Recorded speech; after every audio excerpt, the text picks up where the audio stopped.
Inversiones por el camino. Presenta. Riquezas en lo cotidiano. Oportunidades diarias por Russell Conwell. Amigos, esta conferencia surge en el contexto de mis visitas a diversos pueblos y ciudades.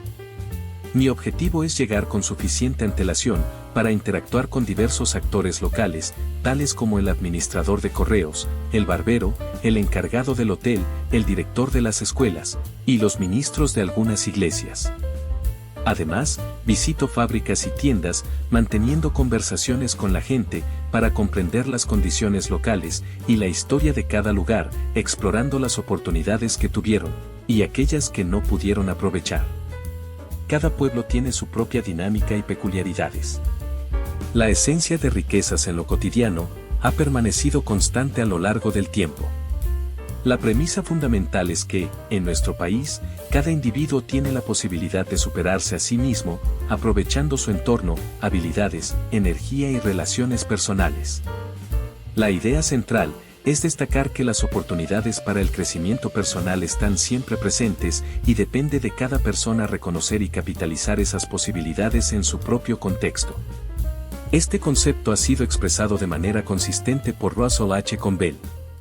Hace muchos años, mientras descendía por los ríos Tigris y Éufrates con un grupo de viajeros ingleses, tuve la oportunidad de contar con la guía de un anciano árabe que habíamos contratado en Bagdad. En varias ocasiones, he reflexionado sobre las similitudes mentales entre este guía y nuestros barberos. Este guía no solo consideraba su deber dirigirnos río abajo y cumplir con las tareas por las que le pagábamos, sino también entretenernos con historias curiosas y peculiares, tanto antiguas como modernas, familiares y extrañas. Aunque muchas de estas historias se han desvanecido de mi memoria, hay una que permanecerá imborrable en mi mente. Mientras el anciano guía lideraba mi camello por las orillas de los antiguos ríos, compartía relato tras relato hasta que me fatigué y dejé de prestar atención. No me molestó en absoluto cuando notó mi falta de interés, pero recuerdo claramente el momento en que, al quitarse la gorra turca y hacerla girar para captar mi atención, decidí no mirarlo directamente por temor a que iniciara otra historia. A pesar de mi precaución, finalmente cedí y lo miré, lo cual resultó en el inicio inmediato de otra narrativa. Entonces, anunció, ahora les contaré una historia que reservo para mis amigos más cercanos. Al hacer hincapié en las palabras amigos más cercanos, decidí escuchar y siempre agradecí haberlo hecho. Esta historia me dejó un profundo agradecimiento, ya que, gracias a ella, 1.674 jóvenes han progresado en la universidad y están agradecidos de que les haya prestado atención. El anciano guía compartió la historia de Ali Hafed, un antiguo persa que vivía cerca del río Indo. Ali Hafed era un próspero granjero con vastas propiedades, huertos, campos de cereales y jardines, y disfrutaba de la riqueza y la felicidad. Un día, un sabio budista visitó a Ali Hafed y le narró la creación del mundo, describiéndolo como un antiguo banco de niebla transformado por el dedo del Todopoderoso en una esfera de fuego. El sabio explicó que los diamantes eran gotas congeladas de luz solar, y Ali Hafed, obsesionado por la idea de la riqueza a través de los diamantes, pasó de ser un hombre rico y feliz a uno pobre y descontento. Aunque no perdió nada tangible, su deseo insatisfecho lo hizo sentir pobre. Ali Hafed anhelaba una mina de diamantes y pasó una noche en vela lamentándose por no poseerla. Temprano en la mañana buscó al sacerdote. Sé por experiencia que un sacerdote se enoja mucho cuando se despierta temprano en la mañana, y cuando sacó a ese viejo sacerdote de sus sueños, Ali Hafed le dijo: ¿Me dirás dónde puedo encontrar diamantes? Diamantes. ¿Qué quieres con diamantes? Vaya, deseo ser inmensamente rico. Bueno, entonces ve y encuéntralos. Eso es todo lo que tienes que hacer, ve y encuéntralos, y entonces los tendrás. Pero no sé a dónde ir. Bueno, si encontrarás un río que corre por arenas blancas, entre altas montañas, en esas arenas blancas siempre encontrarás diamantes. No creo que exista tal río. Oh, sí, hay muchos. Todo lo que tienes que hacer es ir a buscarlos y luego los tendrás. Dijo Ali Hafed, iré. Entonces vendió su granja, recogió su dinero, dejó a su familia a cargo de un vecino y se fue en busca de diamantes. Comenzó su búsqueda, muy acertadamente en mi opinión, en las montañas de la Luna.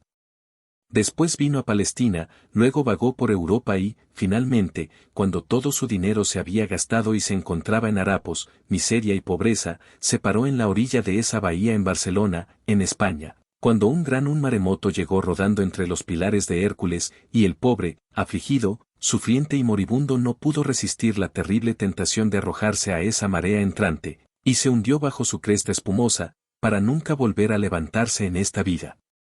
Cuando ese viejo guía me contó esa historia terriblemente triste, detuvo el camello en el que yo viajaba y regresó para arreglar el equipaje que se desprendía de otro camello, y tuve la oportunidad de reflexionar sobre su historia mientras él no estaba. Recuerdo haberme dicho a mí mismo, ¿por qué reservó esa historia para sus amigos particulares? Parecía no haber principio, ni medio, ni fin, nada más. Esa fue la primera historia que escuché en mi vida, y sería la primera que leí, en la que el héroe fue asesinado en el primer capítulo. Solo tenía un capítulo de esa historia y el héroe estaba muerto. Cuando el guía regresó y tomó el cabestro de mi camello, siguió adelante con la historia, hasta el segundo capítulo, como si no hubiera habido interrupción. El hombre que compró la granja de Ali Hafed un día llevó su camello al jardín para beber, y cuando el camello metió el hocico en las aguas poco profundas de ese arroyo del jardín, el sucesor de Ali Hafed notó un curioso destello de luz en las arenas blancas del arroyo. Sacó una piedra negra que tenía un ojo de luz que reflejaba todos los tonos del arco iris. Llevó la piedra a la casa, la puso sobre la repisa que cubre los fuegos centrales y se olvidó por completo de ella. Unos días más tarde, este mismo anciano sacerdote vino a visitar al sucesor de Ali Hafed, y en el momento en que abrió la puerta del salón vio ese destello de luz en la repisa de la chimenea, corrió hacia allí y gritó, «Aquí hay un diamante». ¿Ha regresado Ali Hafed? Oh, no, Ali Hafed no ha regresado, y eso no es un diamante. No es más que una piedra que encontramos aquí en nuestro propio jardín. Pero, dijo el sacerdote, te digo que reconozco un diamante cuando lo veo. Sé positivamente que es un diamante. Luego juntos salieron corriendo a aquel viejo jardín y removieron la arena blanca con los dedos, y he aquí. Surgieron otras joyas más bellas y valiosas que la primera. Así, me dijo el guía, y, amigos, es históricamente cierto, se descubrió la mina de diamantes de Golconda, la mina de diamantes más magnífica de toda la historia de la humanidad, superando a la propia Kimberley. El Koh-i-Noor, y de esa mina salió el Orlov de las joyas de la corona de Inglaterra y Rusia, el más grande de la tierra. Cuando ese viejo guía árabe me contó el segundo capítulo de su historia, se quitó su gorra turca y la agitó nuevamente en el aire para llamar mi atención sobre la moraleja. Esos guías árabes tienen moraleja en sus historias, aunque no siempre lo son. Mientras agitaba su sombrero, me dijo, si Ali Hafed se hubiera quedado en casa y cavado en su propio sótano, o debajo de sus propios campos de trigo, o en su propio jardín, en lugar de la miseria, el hambre y la muerte por suicidio en una tierra extraña, habría tenido acres de diamantes. Por cada acre de esa antigua granja, sí, cada palada, más tarde reveló gemas que desde entonces han decorado las coronas de los monarcas.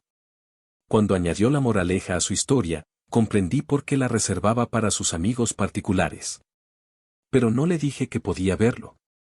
Era esa manera del viejo árabe de tratar con algo parecido a un abogado, de decir indirectamente lo que no se atrevía a decir directamente, que en su opinión privada había cierto joven que viajaba por el río Tigris y que sería mejor que estuviera en casa en Estados Unidos. No le dije que podía ver eso, pero le dije que su historia me recordaba a una, y se la conté rápido, y creo que se la contaré a usted. Le hablé de un hombre en California en 1847 que era dueño de un rancho. Se enteró de que habían descubierto oro en el sur de California y, apasionado por el oro, vendió su rancho al coronel Sutter y se fue para no volver jamás. El coronel Sutter instaló un molino en un arroyo que atravesaba ese rancho, y un día su pequeña trajo un poco de arena mojada del canal a su casa y la tamizó entre sus dedos ante el fuego, y en esa arena que caía un visitante vio el primer molino. Escamas brillantes de oro real que alguna vez se descubrieron en California. El hombre que había sido dueño de ese rancho quería oro y podría haberlo conseguido por el mero hecho de tomarlo. De hecho, desde entonces se han sustraído 38 millones de dólares de muy pocas hectáreas. Hace unos 8 años pronuncié esta conferencia en una ciudad que se encuentra en esa granja, y me dijeron que un tercio del propietario durante años y años había estado recibiendo 120 dólares en oro cada 15 minutos, durmiendo o despierto, sin impuestos. Usted y yo disfrutaríamos de un ingreso como ese, si no tuviéramos que pagar un impuesto sobre la renta. Pero aquí, en nuestra propia Pensilvania, se produjo un mejor ejemplo. Si hay algo que disfruto más que cualquier otro en la plataforma es tener ante mí a una de estas audiencias alemanas en Pensilvania y dispararles, y lo disfruto esta noche. Había un hombre que vivía en Pensilvania, no muy diferente a algunos habitantes de Pensilvania que usted ha visto, que era dueño de una granja, e hizo con esa granja exactamente lo que yo debería hacer con una granja si tuviera una en Pensilvania, la vendió. Pero antes de venderlo decidió conseguir un empleo recogiendo petróleo para su primo, que trabajaba en el negocio en Canadá, donde descubrieron petróleo por primera vez en este continente. Lo sumergieron en los arroyos en ese momento temprano. Entonces este granjero de Pensilvania le escribió a su primo pidiéndole empleo. Verán, amigos, este granjero no era del todo un hombre tonto. No, no estaba. No abandonó su granja hasta que tuvo algo más que hacer. Asterisco de todos los tontos sobre los que brillan las estrellas, no conozco uno peor que el hombre que deja un trabajo antes de conseguir otro. Esto tiene especial referencia a mi profesión y no tiene ninguna referencia a un hombre que busca el divorcio. Cuando le escribió a su primo pidiéndole empleo, su primo respondió, no puedo contratarte porque no sabes nada sobre el negocio del petróleo. Bueno, entonces el viejo granjero dijo, lo sabré, y con el celo más encomiable, característico de los estudiantes de la Universidad de Temple, se dedicó al estudio de todo el tema. Comenzó en el segundo día de la creación de Dios, cuando este mundo estaba cubierto de manera espesa y profunda con esa rica vegetación que desde entonces se ha convertido en los primitivos lechos de carbón. Estudió el tema hasta que descubrió que los drenajes de aquellos ricos yacimientos de carbón proporcionaban el petróleo que valía la pena bombear, y luego descubrió cómo se producían los manantiales vivos. Estudió hasta que supo cómo se veía, olía, sabía y cómo refinarlo. Ahora dijo en su carta a su primo, entiendo el negocio del petróleo. Su prima respondió, está bien, vamos. Así que vendió su granja, según el registro del condado, por $833, dinero par, sin centavos. Apenas había salido de ese lugar cuando el hombre que compró el lugar salió a arreglar el abrevadero del ganado.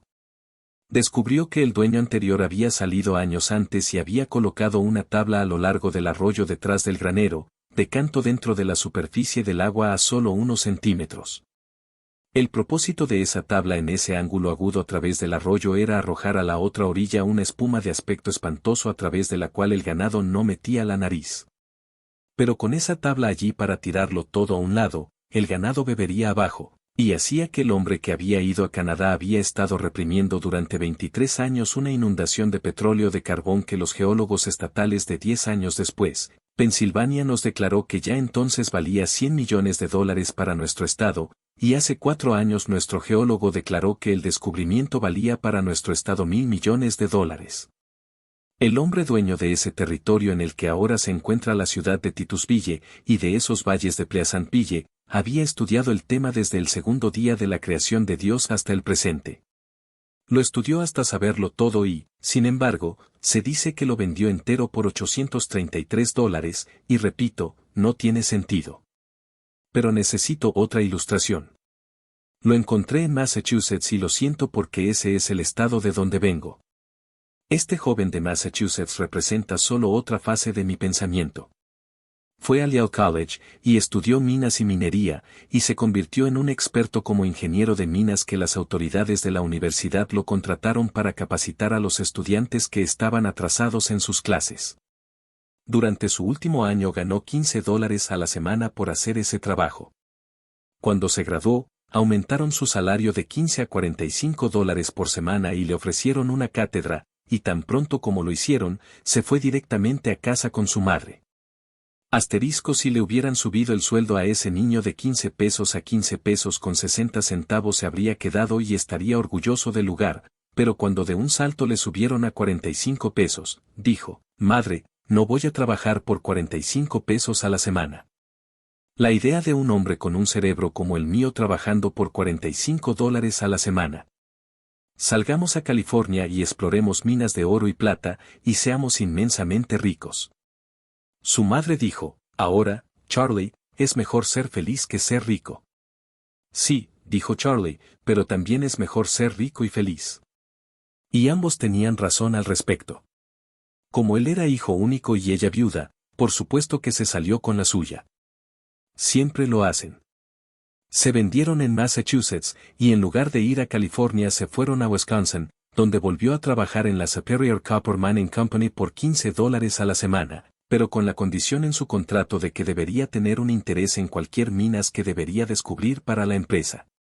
No creo que haya descubierto nunca una mina, y si miro a la cara a algún accionista de esa compañía cuprífera desearías que hubiera descubierto una cosa u otra. Tengo amigos que no están aquí porque no podían pagar un boleto, que si tenían acciones en esa empresa en el momento en que este joven trabajaba allí. Este joven salió allí y no he sabido nada de él. No sé qué fue de él, y no sé si encontró minas o no, pero no creo que lo haya hecho nunca. Pero sí conozco el otro extremo de la línea. Apenas había salido de la antigua granja cuando el siguiente propietario salió a cavar patatas.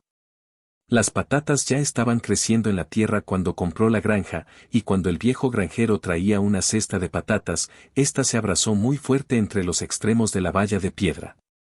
Ya sabes, en Massachusetts nuestras granjas son casi todas de muros de piedra. Allí es necesario ahorrar mucho en las puertas de entrada para tener un lugar donde colocar la piedra. Cuando esa canasta se abrazó con tanta fuerza, la dejó en el suelo, y luego la arrastró, por un lado, y tiró por el otro lado, y mientras arrastraba esa canasta a través de este granjero notó en la esquina superior y exterior de esa pared de piedra, justo al lado de la puerta, un bloque de plata nativa de 20 centímetros cuadrados.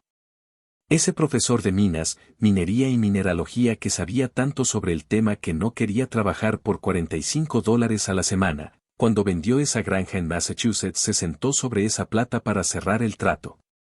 Nació en esa granja, se crió allí y había ido de un lado a otro frotando la piedra con la manga hasta que reflejaba su rostro, y parecía decir, aquí abajo hay $100,000, solo para tomar. Pero él no lo aceptó.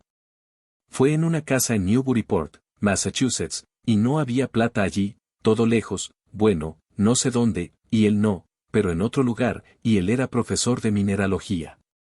Mis amigos, este error se repite de manera universal, ¿y por qué deberíamos siquiera juzgarlo con una sonrisa? A menudo me he preguntado sobre su paradero. No tengo información al respecto, pero puedo compartir lo que supongo como alguien de los Estados Unidos. Imagino que, en este momento, está sentado junto al fuego con sus amigos reunidos a su alrededor, diciendo algo como esto, ¿conocen a ese hombre con Bell que vive en Filadelfia? Oh, sí, he oído hablar de él. ¿Y conocen a ese hombre Jones que vive en Filadelfia? Sí, también he oído hablar de él. Luego, entre risas, se encoge de hombros y comenta a sus amigos, bueno, ellos han hecho exactamente lo mismo que yo. Esta revelación desmorona toda la broma, ya que tú y yo hemos caído en la misma trampa, y mientras nosotros nos sentamos aquí y nos divertimos a su costa, él tiene todo el derecho de hacer lo mismo con nosotros. Reconozco haber cometido errores similares, pero, por supuesto, eso no marca ninguna diferencia, ya que no esperamos que la misma persona predique y practique al mismo tiempo.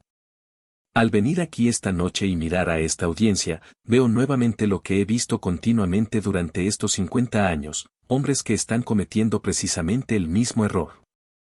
A menudo desearía poder ver a los más jóvenes, y desearía que la academia se hubiera llenado esta noche con nuestros alumnos de secundaria y de primaria, para poder tenerlos con quienes hablar.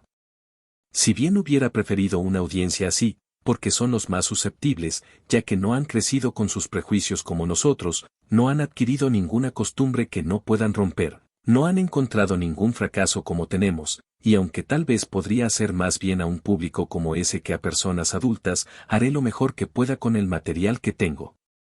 Les digo que tienen acres de diamantes en Filadelfia, justo donde viven ahora.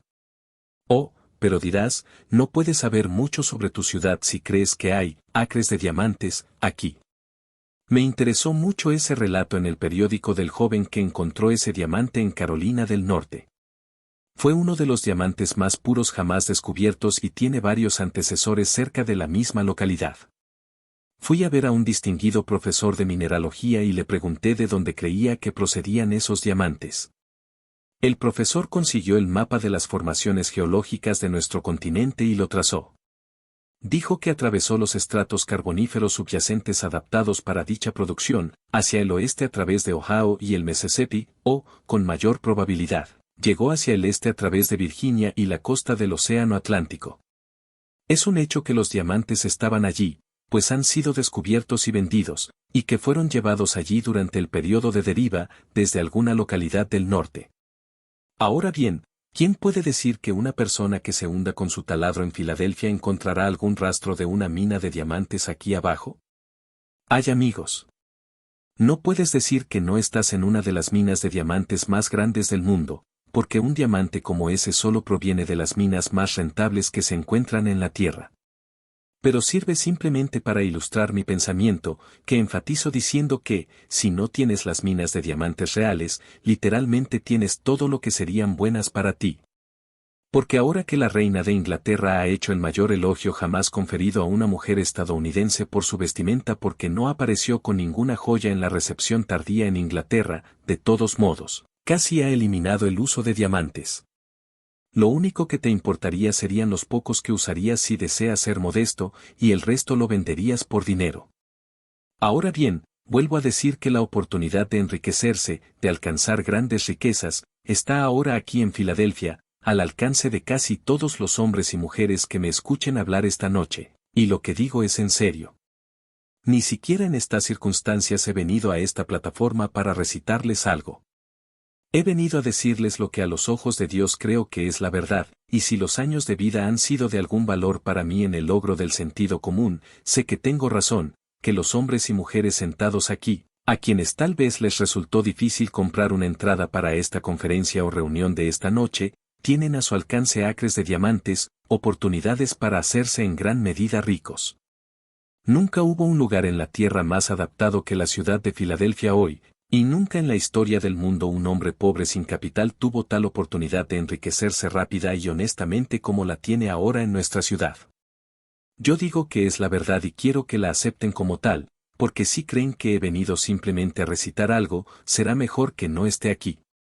No tengo tiempo que perder en tales conversaciones, excepto para decir las cosas que creo, y a menos que algunos de ustedes se enriquezcan con lo que estoy diciendo esta noche, mi tiempo está perdido. Yo digo que debes hacerte rico y que es tu deber hacerlo. ¿Cuántos de mis hermanos piadosos me dicen, usted, un ministro cristiano, pasa su tiempo recorriendo el país aconsejando a los jóvenes que se enriquezcan, que consigan dinero? Sí, por supuesto que lo hago. Dicen, ¿no es horrible? ¿Por qué no predicas el Evangelio en lugar de predicar acerca de cómo el hombre gana dinero? Porque ganar dinero honestamente es predicar el Evangelio. Esa es la razón. Los hombres que se hacen ricos pueden ser los más honestos que encuentre en la comunidad. Oh, pero dice un joven aquí esta noche, toda mi vida me han dicho que si una persona tiene dinero es muy deshonesta, deshonrosa, mezquina y despreciable.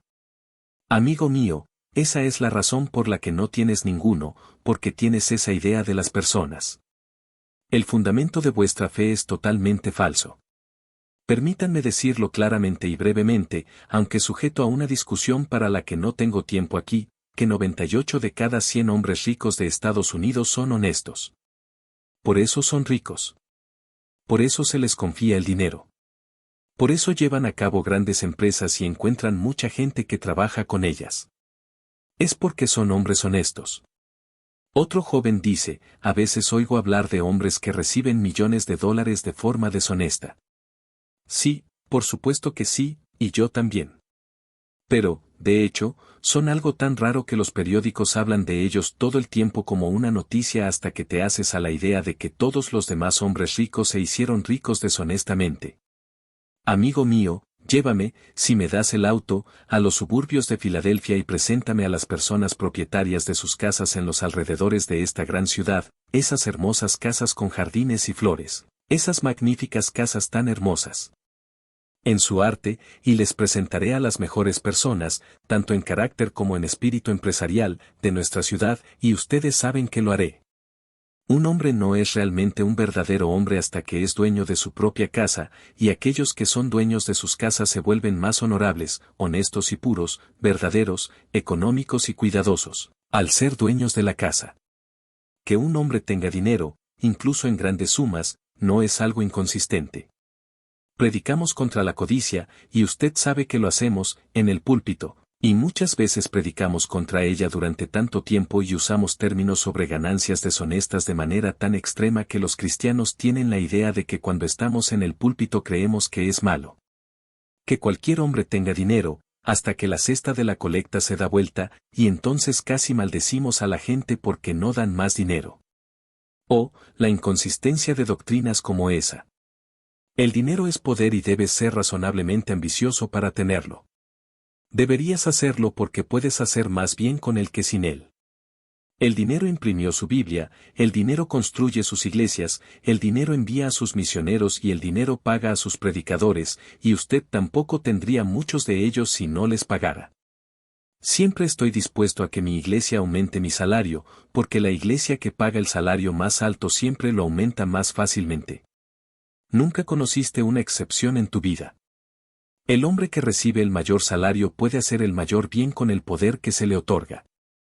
Por supuesto que puede, si su espíritu es correcto, usarlo para lo que se le ha dado. Yo digo, entonces, que deberías tener dinero. Si honestamente puedes alcanzar riquezas en Filadelfia, es tu deber cristiano y piadoso hacerlo. Es un error terrible que cometan estas personas piadosas pensar que hay que ser terriblemente pobre para ser piadoso.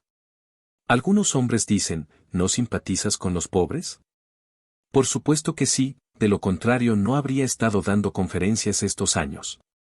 No cedo, pero simpatizo con los pobres, pero el número de pobres con los que hay que simpatizar es muy pequeño. Simpatizar con un hombre a quien Dios ha castigado por sus pecados, y así ayudarlo cuando Dios aún continuaría con un castigo justo, es hacer mal, sin duda, y lo hacemos más de lo que ayudamos a quienes lo merecen. Si bien debemos simpatizar con los pobres de Dios, es decir, aquellos que no pueden ayudarse a sí mismos, recordemos que no hay una sola persona pobre en los Estados Unidos que no haya sido empobrecida por sus propios defectos o por los defectos de otra persona. De todos modos, está mal ser pobre. Cedamos a ese argumento y dejémoslo de lado. Un caballero se coloca allí atrás y comenta, ¿no crees que hay algunas cosas en este mundo que tienen más valor que el dinero? Claro que sí, pero en este momento estoy hablando acerca del dinero. Indudablemente, existen aspectos en la vida más importantes que el dinero. Ah, sí, lo sé por la experiencia que me ha dejado solo, que hay ciertas cosas en este mundo que son más nobles, más dulces y más puras que el dinero. Estoy consciente de que hay elementos más elevados y grandiosos que el oro. El amor es la más grande de las dádivas divinas en la tierra, pero afortunado es aquel amante que también cuenta con abundancia económica. El dinero representa poder y fuerza, puede causar tanto bien como mal. En manos de hombres y mujeres de bien, ha logrado y puede lograr mucho bien. Dicho esto, detesto dejar esa idea atrás. Recuerdo a un hombre que se levantó en una reunión de oración en nuestra ciudad y agradeció al Señor por ser uno de los pobres de Dios. Me pregunto qué opina su esposa al respecto, considerando que ella es la que gana todo el dinero en esa casa mientras él gasta una parte en la terraza fumando. No deseo ver más pobres del Señor de esa índole, y tampoco creo que el Señor los prefiera. Aunque simpatizamos con aquellos que tienen menos recursos, no promovamos la idea de que para ser piadoso es necesario ser extremadamente pobre y desaliñado. Esa no es una conexión válida en absoluto. Sin embargo, la época tiene prejuicios contra aconsejar a un cristiano, o, como diría un judío, a un hombre piadoso, que no alcance la riqueza. El prejuicio es tan universal y creo que los años son lo suficientemente antiguos como para poder mencionar con seguridad que hace años en la Universidad de Temple había un joven en nuestra escuela de teología que pensaba que, Era el único estudiante piadoso en ese departamento. Una tarde vino a mi oficina, se sentó junto a mi escritorio y me dijo, «Señor presidente, creo que es mi deber, señor, venir y trabajar con usted». «¿Qué ha pasado ahora?». Dijo, «Te oí decir en la academia, en la graduación de la escuela Peirce, que pensabas que era una ambición honorable para un joven desear tener riquezas y que pensabas que eso lo volvía templado, lo hacía ansioso de tener riquezas. Un buen nombre, y lo hizo trabajador. Usted habló de la ambición del hombre de que el dinero le ayude a convertirse en un buen hombre. Señor, he venido a decirle que la Santa Biblia dice que el dinero es la raíz de todos los males. Le dije que nunca la había visto en la Biblia y le aconsejé que fuera a la capilla, buscara la Biblia y me mostrara el lugar. Así que salió a buscar la Biblia y pronto entró en mi oficina con la Biblia abierta, con todo el orgullo fanático del sectario estrecho o de alguien que funda su cristianismo en alguna interpretación errónea de las Escrituras. Arrojó la Biblia sobre mi escritorio y me gritó al oído, «Ahí está, señor presidente, puede leerla usted mismo». Le dije, «Bueno, joven, cuando seas un poco mayor aprenderás que no puedes confiar en otra denominación para que lea la Biblia por ti. Tú perteneces a otra denominación. Sin embargo, en la escuela teológica te enseñan que el énfasis es exégesis. Ahora, ¿tomarías esa Biblia, la leerías tú mismo y le darías el énfasis adecuado?». Tomó la Biblia y leyó con orgullo, «El amor al dinero es la raíz de todos los males». Entonces tenía razón, y cuando uno cita correctamente ese mismo libro antiguo, cita la verdad absoluta. He vivido 50 años de la batalla más poderosa que jamás haya librado el viejo libro, y he vivido para ver sus estandartes ondear libres, porque nunca en la historia de este mundo las grandes mentes de la tierra estuvieron tan universalmente de acuerdo en que la Biblia es verdadera, toda verdad, como lo están en este mismo momento. Por eso digo que cuando citó correctamente, por supuesto citó la verdad absoluta. El amor al dinero es la raíz de todos los males. Aquel que intente alcanzarlo demasiado rápido o de manera deshonesta, caerá en muchas trampas, de eso no hay duda. El amor al dinero. ¿Qué es eso? Es convertir el dinero en un ídolo, y la idolatría pura y simple está condenada en todas partes por las sagradas escrituras y por el sentido común del hombre. El hombre que adora el dólar en lugar de pensar en los propósitos para los que debería usarse, el hombre que idolatra simplemente el dinero, el avaro que guarda su dinero en el sótano, lo esconde en sus medias o se niega a invertirlo donde sea. Le hará bien al mundo, ese hombre que abraza el dólar hasta que el águila chilla tiene en él la raíz de todo mal. Creo que dejaré eso atrás ahora y responderé la pregunta de casi todos los que se preguntan, ¿existe la oportunidad de hacerse rico en Filadelfia? Bueno, qué sencillo es ver dónde está, y en el instante en que ves dónde está, es tuyo. Un anciano caballero llega allí atrás y dice, «Señor Conbell, ¿ha vivido usted en Filadelfia durante 31 años y no sabe que ha pasado el tiempo en que puede hacer cualquier cosa en esta ciudad?». No, no creo que lo sea. Sí, lo es, lo he probado. ¿En qué negocio estás? Tuve una tienda aquí durante 20 años y nunca gané más de $1000 en esos 20 años. Pues entonces puedes medir el bien que has hecho a esta ciudad por lo que esta ciudad te ha pagado, porque un hombre puede juzgar muy bien lo que vale por lo que recibe, es decir, en lo que es para el mundo. En este momento, si no has ganado más de $1000 en 20 años en Filadelfia, hubiera sido mejor para Filadelfia que te hubieran echado de la ciudad hace 19 años y 9 meses. Un hombre no tiene derecho a conservar una tienda en Filadelfia durante 20 años y no ganar al menos $500,000, aunque sea una tienda de comestibles en la zona alta de la ciudad.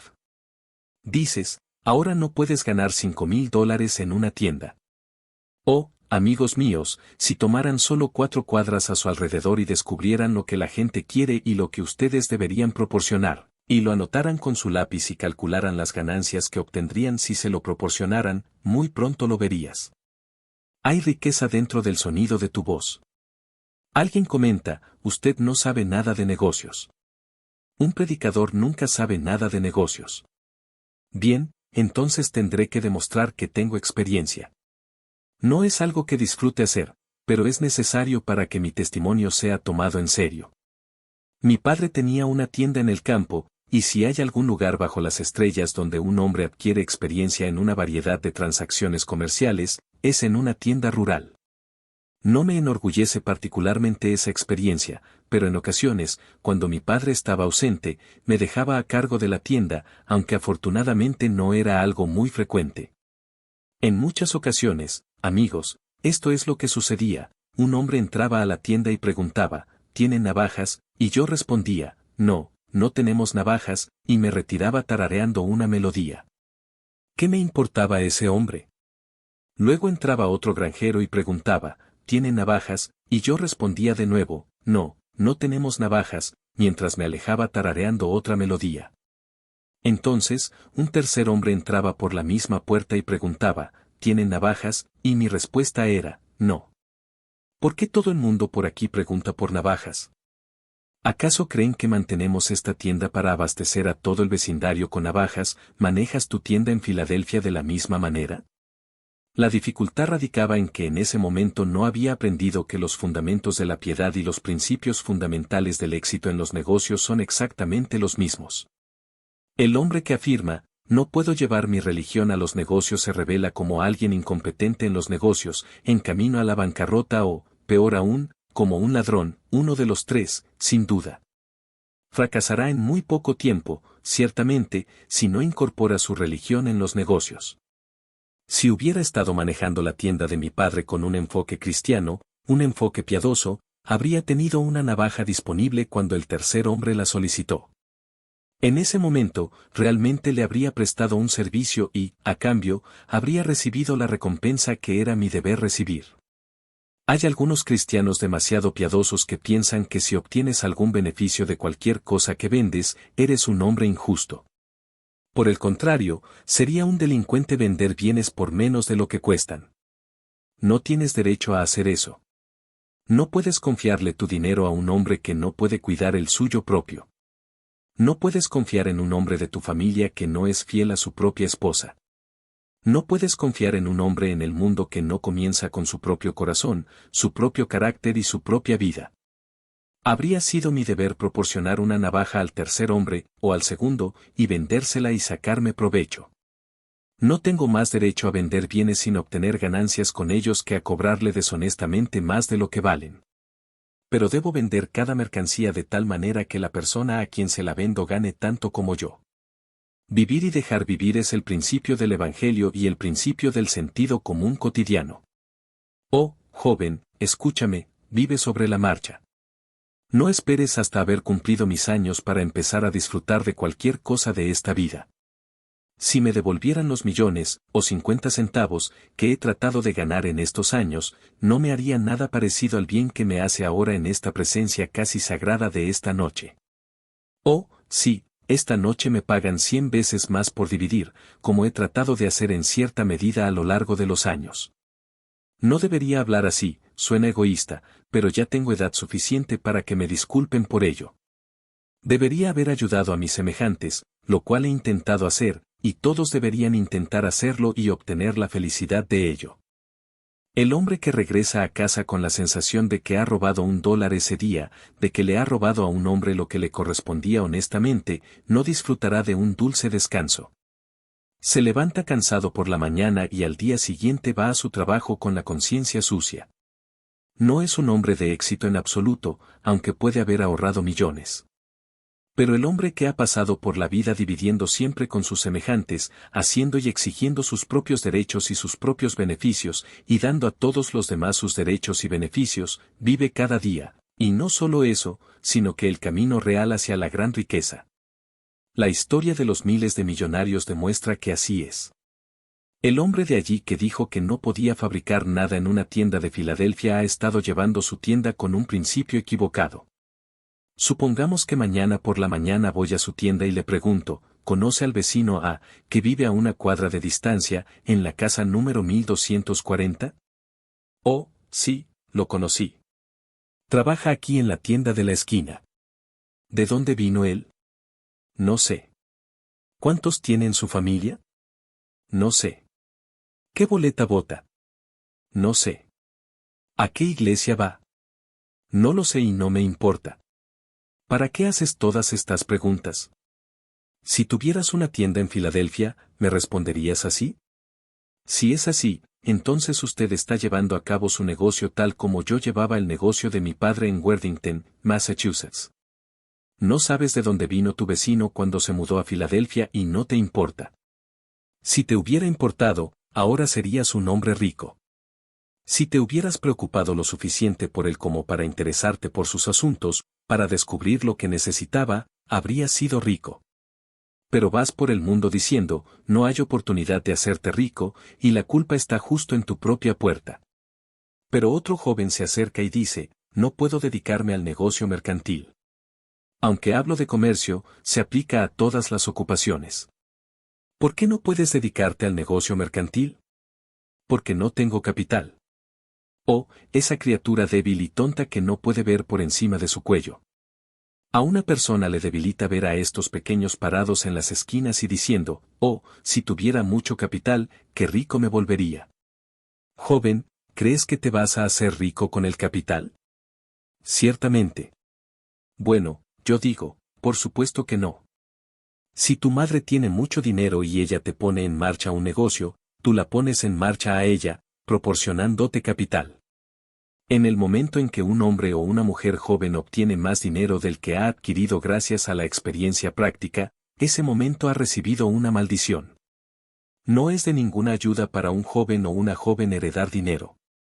A tus hijos no les sirve de nada dejarles dinero, pero si les dejas educación, si les dejas un carácter cristiano y noble, si les dejas un amplio círculo de amigos, si les dejas un nombre honorable, es mucho mejor. ¿Qué eso deberían tener dinero? Sería peor para ellos, peor para la nación, que tuvieran dinero. Oh, jovencito, si has heredado dinero, no lo consideres una ayuda. Te maldecirá a lo largo de tus años y te privará de las mejores cosas de la vida humana. No hay ninguna clase de personas a la que haya que compadecer tanto como los hijos e hijas inexpertos de los ricos de nuestra generación. Me compadezco del hijo del hombre rico. Nunca podrá conocer las mejores cosas de la vida. Una de las mejores cosas de nuestra vida es cuando un joven se gana la vida, se compromete con una joven encantadora y decide tener una casa propia. Luego con ese mismo amor viene también esa inspiración divina hacia cosas mejores, y comienza a ahorrar su dinero. Comienza a dejar sus malos hábitos y a poner dinero en el banco. Cuando tiene unos cientos de dólares, sale a los suburbios a buscar una casa. Va a la caja de ahorros, tal vez, por la mitad del valor, y luego va a buscar a su esposa, y cuando lleva a su novia a cruzar el umbral de esa puerta por primera vez, dice con palabras elocuentes que mi voz nunca podrá tocar, yo mismo me he ganado esta casa. Es toda mía y la comparto contigo. Ese es el momento más grandioso que un corazón humano jamás pueda conocer. Pero el hijo de un hombre rico nunca podrá saberlo. Puede que lleve a su novia a una mansión más elegante, pero está obligado a recorrerla hasta el final y decirle a su esposa, mi madre me dio eso, mi madre me dio aquello y mi madre me dio esto. Hasta que su esposa desea haberse casado con su madre. Me compadezco del hijo del hombre rico. Las estadísticas de Massachusetts indican que ninguno de los 17 hijos de un hombre adinerado muere con riqueza. Me compadezco de los hijos de tales hombres, a menos que posean el buen juicio del padre Vanderbilt, que a veces ocurre. Este último fue hasta su progenitor y le preguntó, ¿ganaste todo tu dinero? A lo que su padre respondió, sí, hijo mío. Comencé trabajando en un ferry por 25 centavos al día. Entonces, el hijo replicó, entonces, no aceptaré nada de tu dinero, y él mismo intentó conseguir empleo en un ferry esa misma noche. Aunque no pudo conseguirlo allí, logró asegurarse un lugar que le pagaba $3 a la semana. Por supuesto, si el hijo de un hombre rico toma una medida como esta, experimentará la disciplina de un niño pobre, lo cual a menudo tiene más valor que una educación universitaria. De esta manera, podría asumir la responsabilidad de la fortuna de su padre. Sin embargo, por lo general, los hombres ricos no permiten que sus hijos sigan el mismo camino que los llevó al éxito. En general, el hombre adinerado no permite que su hijo trabaje, y lo mismo sucede con la madre. Ella podría considerar que sería una vergüenza social que su hijo, aunque sea débil y pequeño, tenga que ganarse la vida con un trabajo honesto. No siento compasión por los hijos de hombres tan ricos.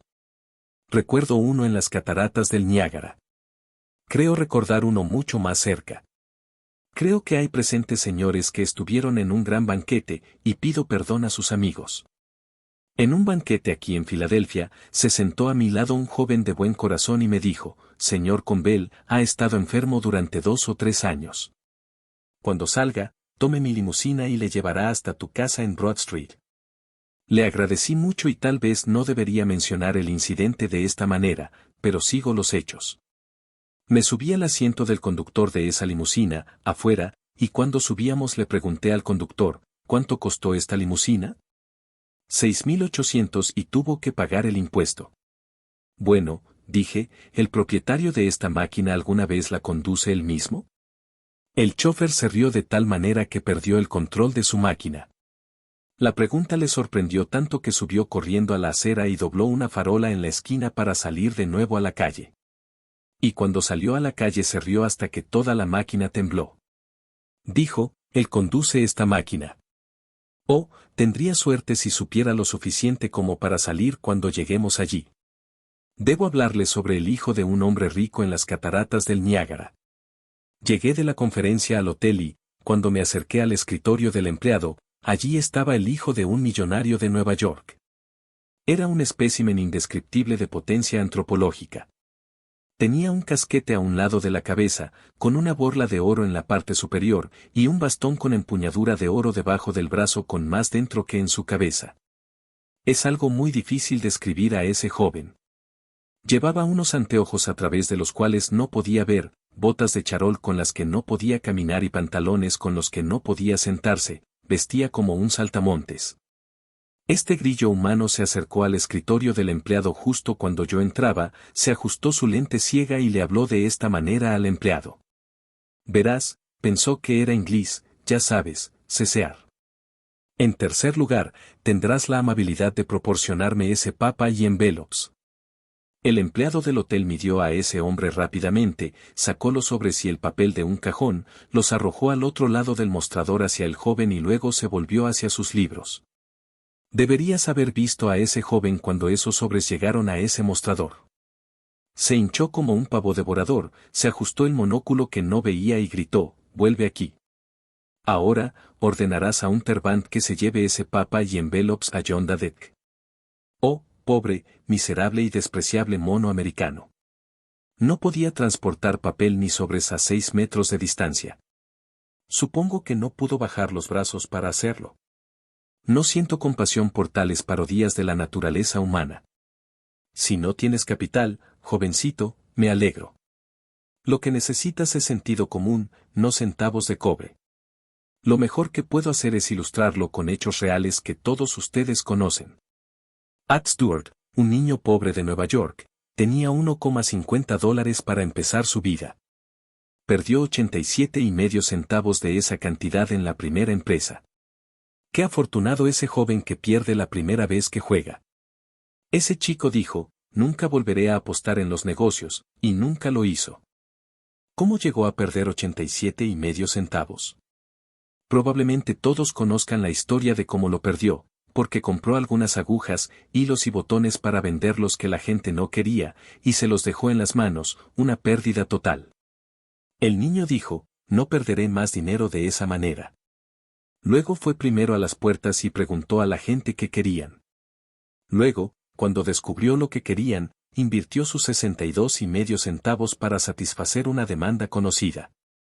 Estúdialo donde quiera que elijas, en los negocios, en tu profesión, en tus tareas domésticas, sea cual sea tu vida, ese es el secreto del éxito. Primero debes conocer la demanda. Primero debes saber lo que la gente necesita y luego invertir en lo que más te necesitan. Ad Stewart siguió ese principio hasta que valió lo que después equivaldría a $40 millones, siendo propietario de la misma tienda en la que el señor Wanamaker lleva a cabo su gran trabajo en Nueva York. Su fortuna la hizo perder algo, lo que le enseñó la gran lección de que solo debe invertir él mismo o su dinero en algo que la gente necesita. ¿Cuándo lo aprenderán ustedes, los vendedores? ¿Cuándo aprenderán ustedes, los fabricantes, que deben conocer las necesidades cambiantes de la humanidad si quieren tener éxito en la vida? Aplicaos, todos vosotros, cristianos, como fabricantes, comerciantes o trabajadores, para suplir esa necesidad humana.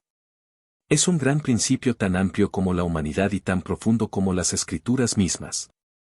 El mejor ejemplo que he oído jamás fue el de John Jacob Astor. ¿Sabes que ganó el dinero de la familia Astor cuando vivía en Nueva York? Cruzó el mar endeudado por el viaje. Pero ese pobre muchacho sin nada en el bolsillo hizo la fortuna de la familia Astor basándose en un principio. Algún joven aquí esta noche dirá, bueno, podrían hacer esas fortunas en Nueva York, pero no podrían hacerlo en Filadelfia. Amigos míos, ¿habéis leído alguna vez ese maravilloso libro de Ries? Su recuerdo es dulce para nosotros debido a su reciente muerte, en el que se da su relato estadístico de los registros tomados en 1889 de 107 millonarios de Nueva York. Si lees el relato verás que de los 107 millonarios solo 7 hicieron su dinero en Nueva York. De los 107 millonarios que entonces poseían 10 millones de dólares en bienes raíces, 67 ganaron su dinero en ciudades de menos de 3.500 habitantes. El hombre más rico de este país hoy, si se leen los valores inmobiliarios, nunca se ha alejado de un pueblo de 3.500 habitantes. No importa tanto dónde estás sino quién eres. Pero si no puedes hacerte rico en Filadelfia, ciertamente no puedes hacerlo en Nueva York. Ahora John Jacob Astor ilustró lo que se puede hacer en cualquier lugar. Una vez tuvo una hipoteca sobre una sombrerería y no podían vender suficientes sombreros para pagar los intereses de su dinero. Así que ejecutó esa hipoteca, tomó posesión de la tienda y se asoció con las mismas personas, en la misma tienda, con el mismo capital.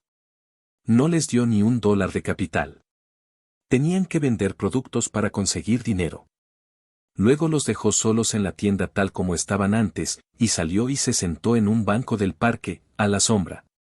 ¿Qué estaba haciendo John Jacob Astor allí y en colaboración con personas que habían fracasado por su propia cuenta? Tenía en sus manos la parte más importante y, en mi opinión, la más agradable de esa asociación.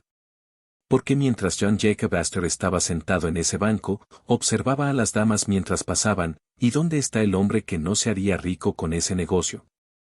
Mientras se sentaba en el banco, si una dama pasaba junto a él con los hombros hacia atrás y la cabeza erguida y miraba fijamente al frente, como si no le importara que todo el mundo la mirara, entonces examinaba su sombrero y, por una vez que estuvo fuera de la vista, supo la forma del marco, el color de los adornos y las arrugas de la pluma. A veces intento describir un gorro, pero no siempre. No intentaría describir un capó moderno. ¿Dónde está el hombre que podría describir uno?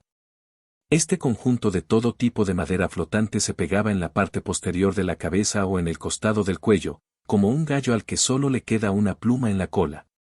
Pero en los días de John Jacob Astor había algo de arte en el negocio de la sombrerería, y él fue a la tienda de sombrerería y les dijo, ahora pongan en el escaparate un sombrero como el que les describo, porque ya lo he hecho. He visto a una dama a la que le gusta ese sombrero. No maquilles más hasta que yo regrese.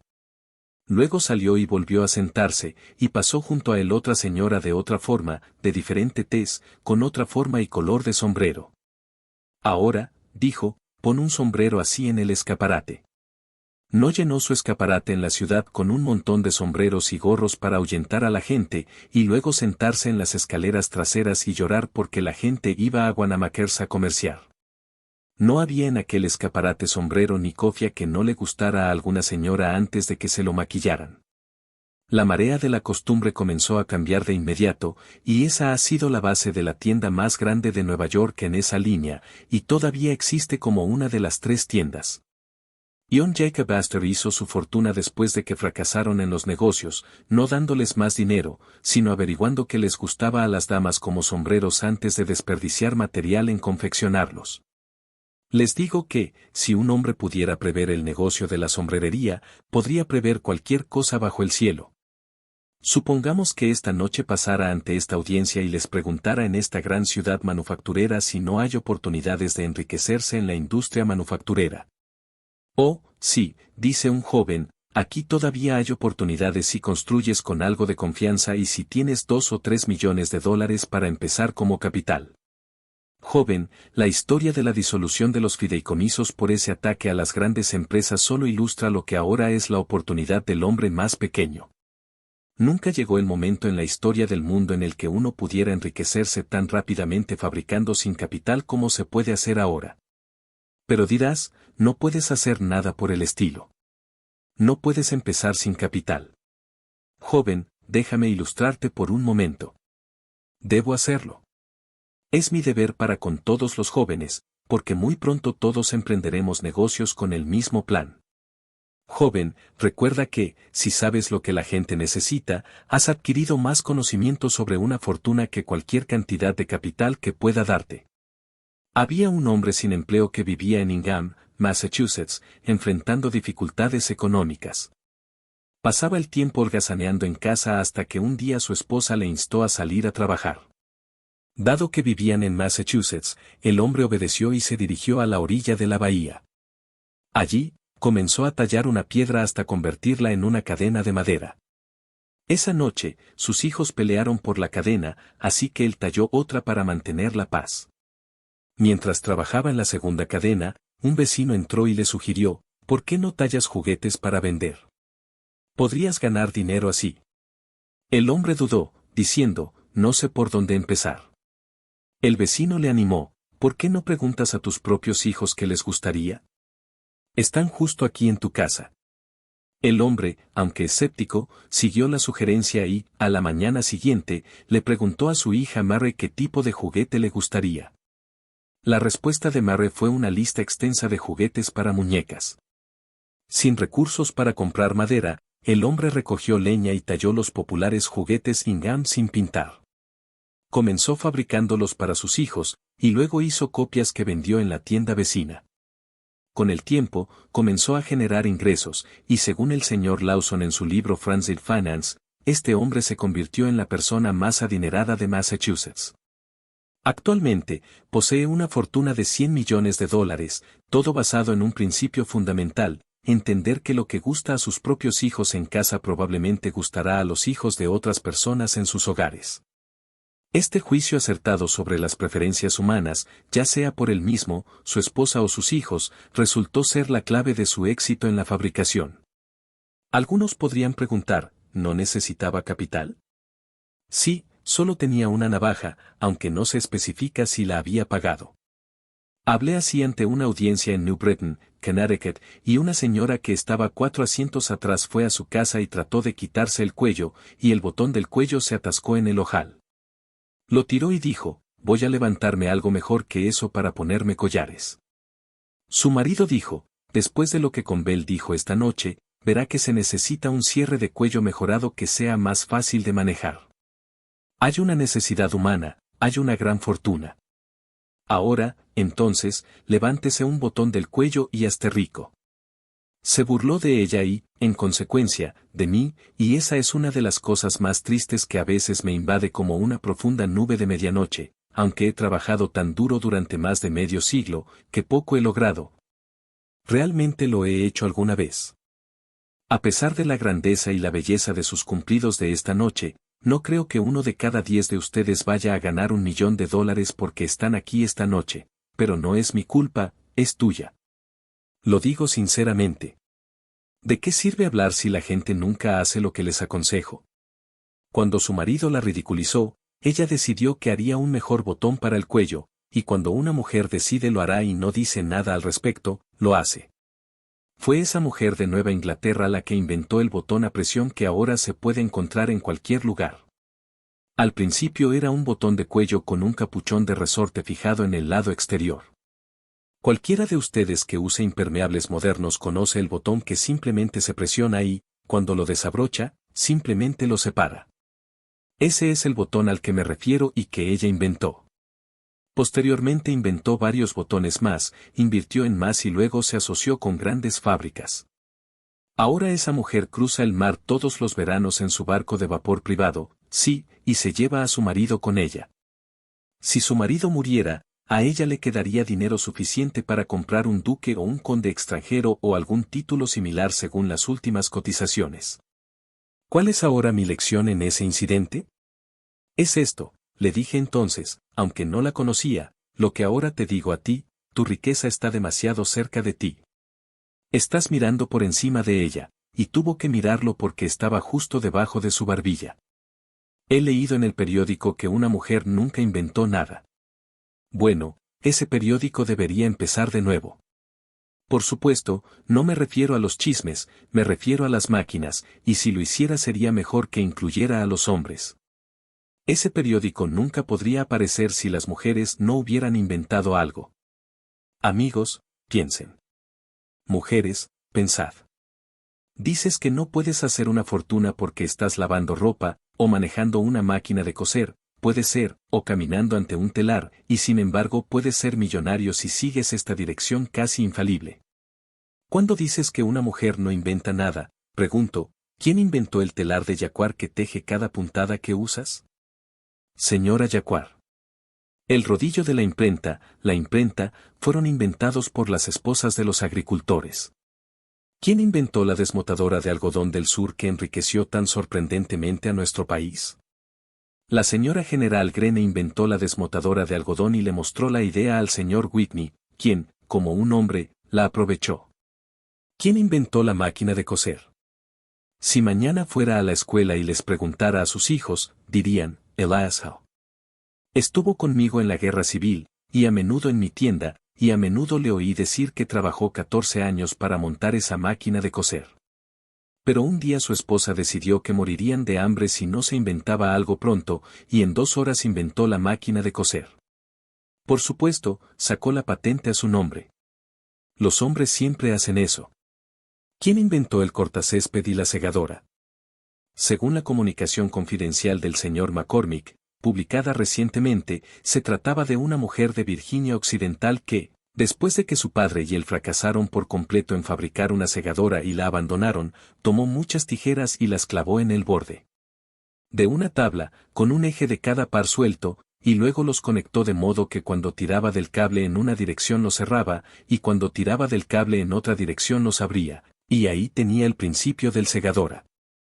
Si miras una máquina cortadora de césped, verás que no es más que un montón de tijeras.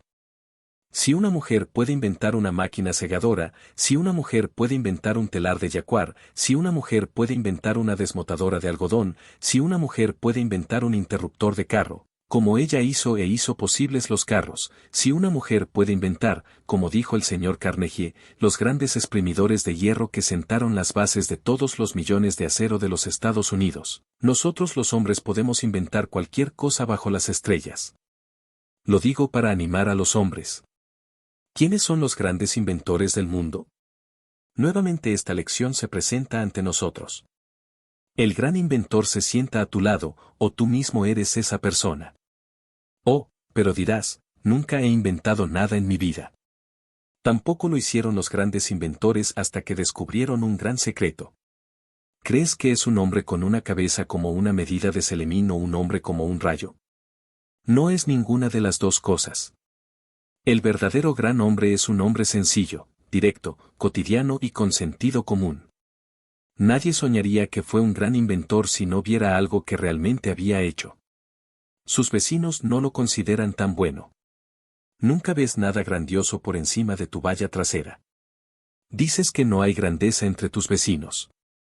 Todo está en otra parte. Su grandeza es siempre tan simple, tan clara, tan seria, tan práctica, que los vecinos y amigos nunca la reconocen. La verdadera grandeza a menudo pasa desapercibida. Eso es seguro. No sabes nada sobre los grandes hombres y mujeres. Salí a escribir la vida del general Garfield, y un vecino, sabiendo que tenía prisa, y como había una gran multitud alrededor de la puerta principal, me llevó hasta la puerta trasera del general Garfield y gritó, «Jem. Jem». Y muy pronto Jem vino a la puerta y me dejó entrar, y escribí la biografía de uno de los hombres más grandes de la nación, y, sin embargo, para su vecino, él era el mismo Jem de siempre. Si conoces a un gran hombre en Filadelfia y lo conoces mañana, le dirías, «¿Cómo estás, Sam?», o «Buenos días, Jem». Por supuesto que lo harías. Eso es justo lo que harías. Uno de mis soldados en la guerra civil había sido condenado a muerte y fui a la Casa Blanca en Washington, enviado allí por primera vez en mi vida para ver al presidente. Entré en la sala de espera y me senté con muchos otros en los bancos, y el secretario pidió, uno tras otro, que le dijeran lo que querían. Después de que el secretario hubo pasado la fila, entró, luego regresó a la puerta y me hizo un gesto. Subí a esa antesala y el secretario dijo, esa es la puerta del presidente que está justo ahí. Solo toca y entra. Amigos, nunca me sentí tan desconcertado en toda mi vida, nunca. El propio secretario me lo puso peor, porque me había dicho cómo entrar y luego salió por otra puerta a la izquierda y la cerró. Allí estaba yo, solo en el pasillo ante la puerta del presidente de los Estados Unidos de América. Había estado en campos de batalla, donde a veces los proyectiles chirriaban y las balas a veces me alcanzaban, pero siempre quise correr. No tengo ninguna simpatía por el anciano que dice, preferiría acercarme a la boca del cañón que comer mi cena. No tengo fe en un hombre que no sabe lo suficiente como para tener miedo cuando le disparan. Nunca tuve tanto miedo cuando los proyectiles nos rodearon en Antietam como cuando entré en esa habitación ese día, pero finalmente me armé de valor, no sé cómo lo hice, y, con el brazo extendido, llamé a la puerta. El hombre que estaba dentro no me ayudó en absoluto, pero gritó, entra y siéntate. Bueno, entré y me senté en el borde de una silla, y deseé estar en Europa, y el hombre de la mesa no levantó la vista. Fue uno de los hombres más grandes del mundo y una sola regla lo hizo grande. Oh, si todos los jóvenes de Filadelfia estuvieran frente a mí ahora y pudiera decir solo esta cosa, y que la recordaran. Daría toda una vida por el efecto que tendría en nuestra ciudad y en la civilización. El principio de grandeza de Abraham Lincoln puede ser adoptado por casi todos. Esta era su regla, cualquier cosa que tuviera que hacer, ponía toda su mente en ello y lo mantenía ahí hasta que todo estaba hecho. Eso hace que los hombres sean geniales en casi cualquier lugar. Se quedó pegado a esos papeles en esa mesa y no me miró, y yo me quedé allí sentada, temblando. Finalmente, cuando hubo atado la cuerda alrededor de sus papeles, los empujó a un lado y me miró, y una sonrisa apareció en su rostro desgastado. Dijo, soy un hombre muy ocupado y solo tengo unos minutos libres. Ahora dime en el menor número de palabras qué es lo que quieres. Comencé a contarle, le mencioné el caso y él dijo, he oído todo sobre esto y no es necesario que diga nada más. El señor Stanton estuvo hablando conmigo hace solo unos días sobre eso. Puede ir al hotel y tenga la seguridad de que el presidente nunca firmó una orden para fusilar a un niño menor de 20 años, y nunca lo hará. Se lo puede decir a su madre de todos modos. Luego me dijo, ¿cómo te va en el campo? Le dije, a veces nos desanimamos. Y dijo, está bien. Vamos a ganar ahora. Nos estamos acercando mucho a la luz. Ningún hombre debería desear ser presidente de los Estados Unidos, y me alegraré cuando lo consiga. Entonces Tad y yo vamos a Springfield, Illinois. Compré una granja allí y no me importa si nuevamente gano solo 25 centavos al día. Tad tiene un tiro de mulas y vamos a plantar cebollas. Luego me preguntó, ¿creciste en una granja? Le dije, sí, en Berkshire Hills de Massachusetts. Luego pasó su pierna por encima de la esquina de la silla grande y dijo, he oído muchas veces, desde que era joven, que allá arriba en esos cerros hay que afilarles la nariz a las ovejas para poder bajar a la hierba entre las rocas. Era tan familiar, tan cotidiano, tan campesino, que inmediatamente me sentí como en casa con él. Luego tomó otro rollo de papel, me miró y dijo, buenos días. Entonces capté la indirecta, me levanté y salí. Después de salir no pude darme cuenta de que había visto al presidente de los Estados Unidos. Pero unos días más tarde, cuando todavía estaba en la ciudad, vi a la multitud pasar por el East Room junto al ataúd de Abraham Lincoln, y cuando miré el rostro vuelto hacia arriba del presidente asesinado sentí entonces que el hombre que había visto tal poco tiempo antes, un hombre tan sencillo, fue uno de los hombres más grandes que Dios haya levantado jamás para guiar a una nación hacia la libertad definitiva. Sin embargo, para sus vecinos solo era el viejo Abe. Cuando celebraron el segundo funeral, me invitaron a mí, entre otros, y fui a ver cómo volvían a colocar el mismo ataúd en la tumba de Springfield. Alrededor de la tumba se encontraban los antiguos vecinos de Lincoln, para quienes él era simplemente el viejo Abe. Por supuesto, eso es todo lo que dirían. ¿Has visto alguna vez a un hombre que se pavonea demasiado para notar a un mecánico común y corriente? ¿Crees que es genial? No es más que un globo inflado, sostenido por sus grandes pies. Allí no hay grandeza. ¿Quiénes son los grandes hombres y mujeres? El otro día me llamó la atención la historia de una cosa muy pequeña que hizo fortuna a un hombre muy pobre. Fue algo terrible y, sin embargo, gracias a esa experiencia él, que no era un gran inventor ni un genio, inventó el imperdible que ahora se llama imperdible, y con ese imperdible hizo la fortuna de una de las grandes familias aristocráticas de esta nación. Un hombre pobre de Massachusetts que había trabajado en una fábrica de clavos resultó herido a los 38 años y podía ganar poco dinero. Lo empleaban en la oficina para borrar las marcas de los billetes hechas con memorandos a lápiz, y usaba una goma de borrar hasta que se le cansaba la mano. Luego ató un trozo de goma al extremo de un palo y lo movió como si fuera un avión. Su pequeña vino y le dijo, «Bueno, usted tiene una patente, ¿no?» El padre dijo después, «Mi hija me dijo cuando tomé ese palo y le puse la goma en el extremo que había una patente, y ese fue el primer pensamiento. Fue a Boston y solicitó su patente, y cada uno de ustedes que tiene un lápiz con punta de goma en el bolsillo ahora rinde homenaje al millonario. No invirtió ningún capital, ni un centavo en él. Todo eran ingresos, hasta millones. Pero permítanme apresurarme a otro pensamiento más importante. Muéstrame los grandes hombres y mujeres que viven en Filadelfia. Un caballero de allí se levantará y dirá, no tenemos grandes hombres en Filadelfia. No viven aquí. Viven en Roma, San Petersburgo, Londres, Manayunk o cualquier otro lugar que no sea aquí. Nuestro pueblo. He llegado ahora a la cúspide de mi pensamiento. He llegado ahora al meollo de todo el asunto y al centro de mi lucha. ¿Por qué Filadelfia no es una ciudad más grande por su mayor riqueza? ¿Por qué Nueva York supera a Filadelfia? La gente dice, por su puerto. ¿Por qué muchas otras ciudades de Estados Unidos están ahora por delante de Filadelfia? Solo hay una respuesta, y es que nuestra propia gente habla mal de su propia ciudad. Si alguna vez hubo una comunidad en la tierra a la que hay que sacar adelante, esa es la ciudad de Filadelfia. Si vamos a tener un bulevar, habladlo con moderación; si vamos a tener mejores escuelas, disuadirlas; si deseas tener una legislación sabia, habla con moderación, disminuya todas las mejoras propuestas. Ese es el único gran error que puedo atribuir a la magnífica Filadelfia que ha sido tan universalmente amable conmigo. Yo digo que es hora de que demos un giro en nuestra ciudad y comencemos a hablar de las cosas que hay en nuestra ciudad, y comencemos a exponerlas ante el mundo como lo hacen los habitantes de Chicago, Nueva York, St. Louis y San Francisco. Oh, si tan solo pudiéramos difundir ese espíritu entre nuestra gente, que podamos hacer cosas en Filadelfia y hacerlas bien. Levántense, millones de habitantes de Filadelfia, confíen en Dios y en el hombre, y crean en las grandes oportunidades que están aquí, no en Nueva York o Boston, sino aquí, para hacer negocios, para todo aquello por lo que vale la pena vivir en la tierra. Nunca hubo una oportunidad mayor. Hablemos de nuestra propia ciudad.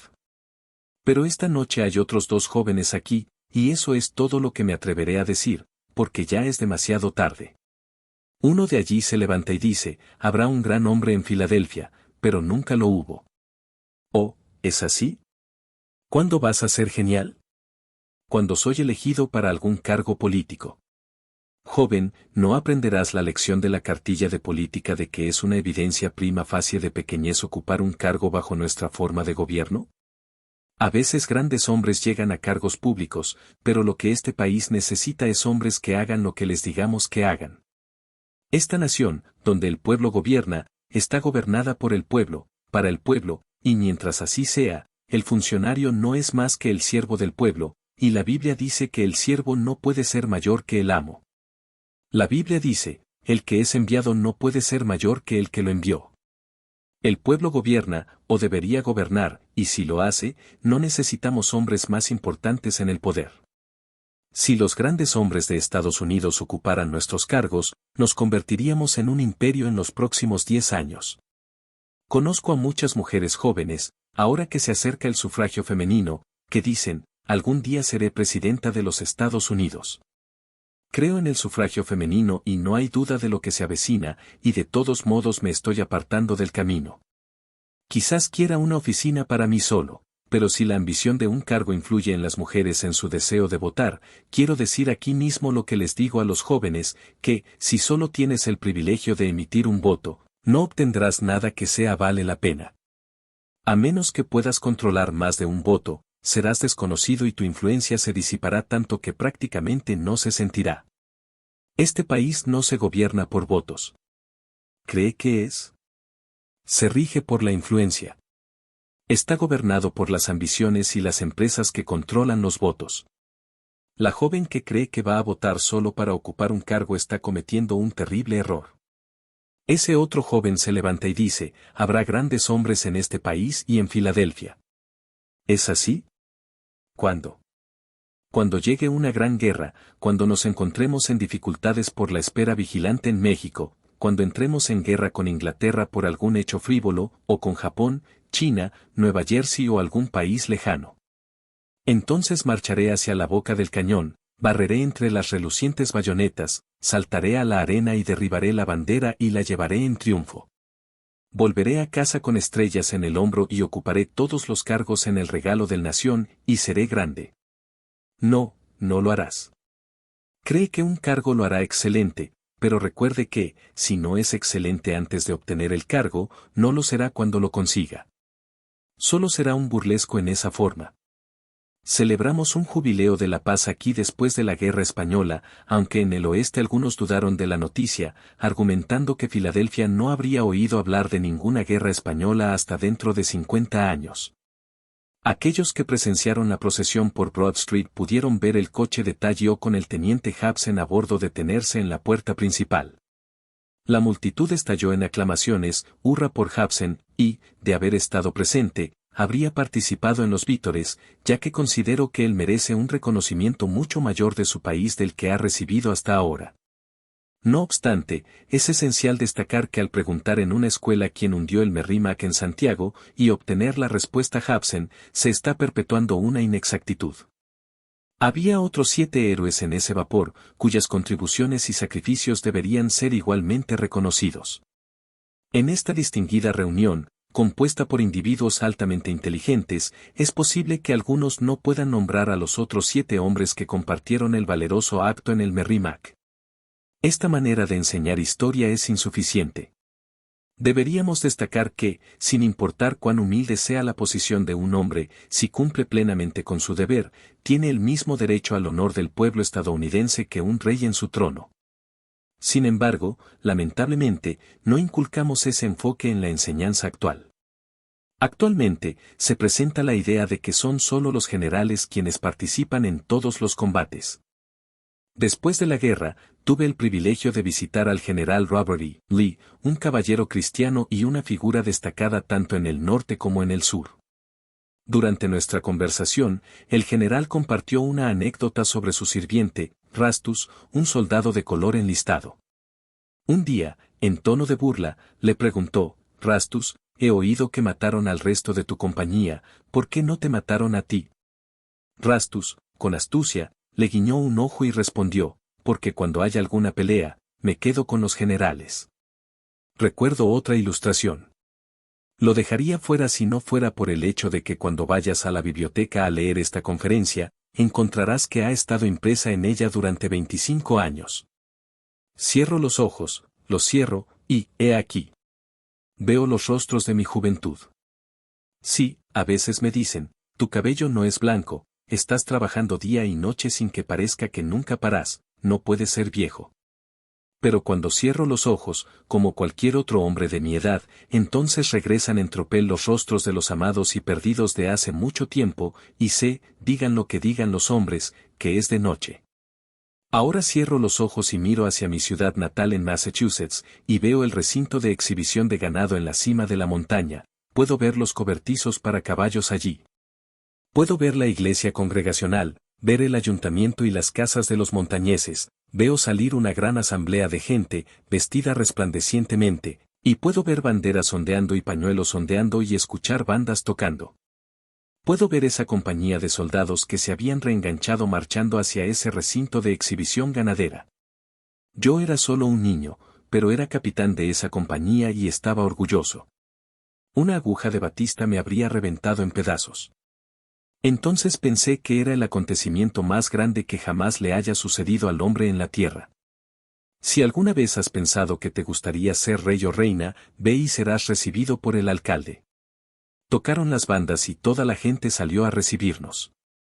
Caminé por ese campo común tan orgulloso al frente de mis tropas y doblamos hacia el ayuntamiento. Luego sentaron a mis soldados en el pasillo central y yo me senté en el asiento delantero. Una gran asamblea de 100 o 2 personas entró para llenar el ayuntamiento, de modo que se levantaron todos alrededor. Entonces entraron los funcionarios de la ciudad y formaron un semicírculo. El alcalde del pueblo estaba sentado en medio del estrado. Era un hombre que nunca antes había ocupado un cargo, pero era un buen hombre y sus amigos me han dicho que podría utilizar esto sin ofenderlos. Era un buen hombre, pero pensaba que un cargo hacía grande a un hombre. Se acercó y tomó asiento, se ajustó sus poderosas gafas y miró a su alrededor, cuando de repente me vio sentado en el asiento delantero. Se acercó a la plataforma y me invitó a sentarme con los funcionarios de la ciudad. Ningún oficial de la ciudad se fijó en mí antes de ir a la guerra, excepto para aconsejar al maestro que me golpeara, y ahora me invitaron a subir al estrado con los oficiales de la ciudad. Omi, el alcalde de la ciudad era entonces el emperador, el rey de nuestros días y de nuestro tiempo. Cuando subí a la plataforma me dieron una silla a esta distancia, diría yo, del frente. Cuando me hube sentado, el presidente de los concejales se levantó y se acercó a la mesa, y todos supusimos que presentaría al ministro congregacional, que era el único orador de la ciudad, y que daría el discurso a los soldados que regresaban. Pero, amigos, debieron haber visto la sorpresa que se apoderó del público cuando descubrieron que el anciano iba a pronunciar él mismo ese discurso. Nunca había pronunciado un discurso en su vida, pero cayó en el mismo error en el que han caído cientos de otros hombres. Parece muy extraño que un hombre no aprenda que debe pronunciar su discurso cuando sea niño si pretende ser orador cuando sea mayor, pero parece pensar que todo lo que tiene que hacer es ocupar un cargo para hacerlo. Un gran orador. Entonces se acercó al frente y trajo consigo un discurso que había aprendido de memoria mientras caminaba de un lado a otro del prado, donde había asustado al ganado. Llevó el manuscrito consigo y lo extendió sobre la mesa para estar seguro de poder verlo. Se ajustó las gafas, se inclinó sobre ellas por un momento y regresó a esa plataforma, y luego avanzó así, vagabundo, vagabundo, vagabundo. Debe haber estudiado mucho el tema, si lo piensas bien, porque asumió una actitud elocutiva. Se apoyó pesadamente sobre el talón izquierdo, echó los hombros hacia atrás, avanzó ligeramente el pie derecho, abrió los órganos del habla y avanzó el pie derecho en un ángulo de 45. Amigos, mientras permanecía en esa actitud elocutiva, así es como se desarrolló ese discurso. Algunas personas me dicen, ¿no exageras? Eso sería imposible. Pero estoy aquí por la lección y no por la historia, y así fue como sucedió. Conciudadanos, tan pronto como escuchó su voz, sus dedos comenzaron a moverse así, sus rodillas comenzaron a temblar, y luego tembló por completo. Se atragantó, tragó y se acercó a la mesa para mirar el manuscrito. Luego se recompuso con los puños cerrados y volvió, conciudadanos, somos, somos, estamos muy felices, estamos muy contentos. Estamos muy contentos de dar la bienvenida a su ciudad natal a estos soldados que han luchado y sangrado, y que regresan nuevamente a su ciudad natal. Estamos especialmente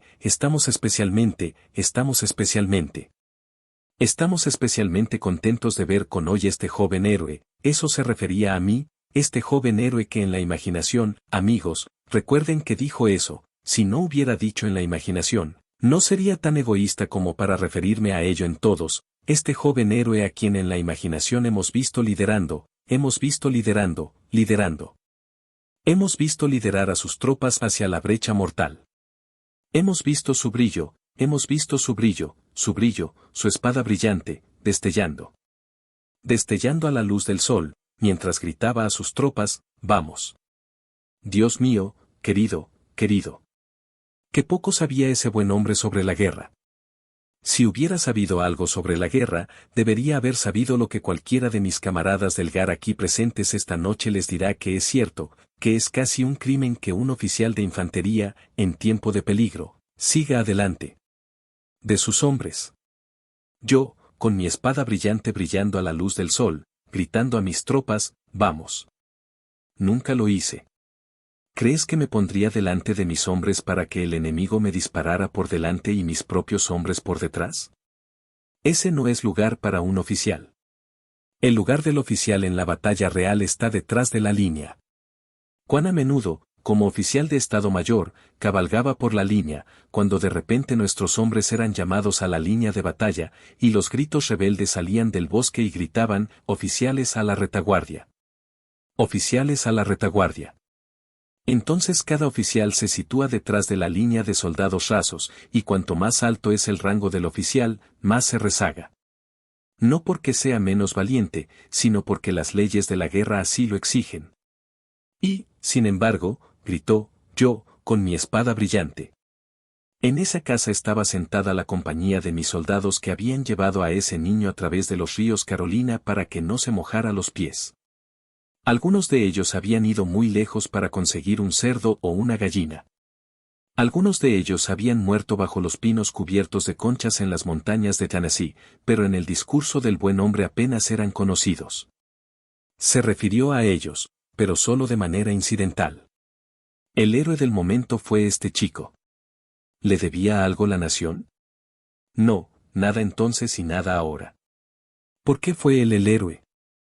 Simplemente porque ese hombre cayó en el mismo error humano, que este chico era genial porque era un oficial y ellos solo eran soldados rasos. Entonces internalicé la lección que permanecerá conmigo siempre, mientras la lengua de la campana del tiempo continúe oscilando para mí. La grandeza no radica en ocupar algún cargo futuro, más bien, reside en llevar a cabo acciones significativas con recursos limitados y en perseguir vastos propósitos desde las filas privadas de la vida. Para ser verdaderamente grande, uno debe serlo aquí y ahora, en Filadelfia. Aquel que pueda contribuir con mejores calles y aceras, escuelas y colegios, mayor felicidad y civilización a esta ciudad será considerado grande en cualquier lugar. Quiero que cada persona presente, incluso si esta es la última vez que escuchan mis palabras, recuerde esto: si aspiran a la grandeza, deben comenzar donde están y con lo que son, aquí en Filadelfia, en este momento. Aquel que pueda brindar bendiciones a su ciudad, ser un buen ciudadano mientras reside aquí, construir hogares mejores, ya sea trabajando en una tienda, detrás de un mostrador o cuidando de la casa, sea cual sea su vocación. Aquel que desea alcanzar la grandeza en cualquier lugar debe primero lograrlo en su amada Filadelfia. Fin.